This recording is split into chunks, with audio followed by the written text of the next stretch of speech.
Happy Saturday, y'all. Oh my God. It is flooded out here in Central Texas.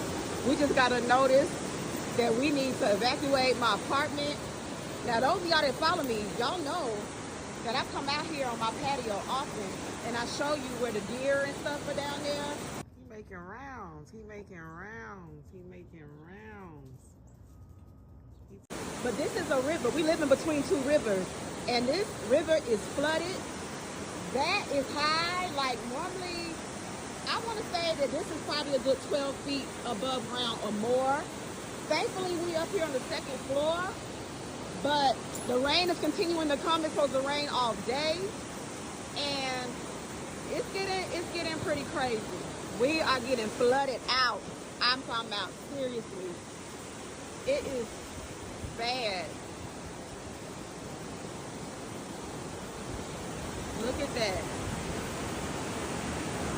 The flooding is flooding, and it ain't nothing to play with.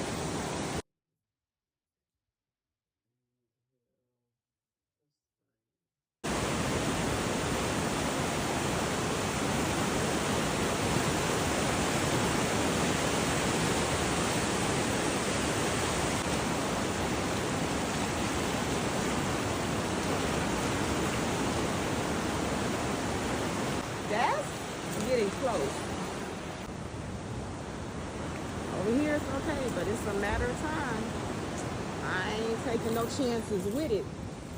I'm getting the heck up out of here.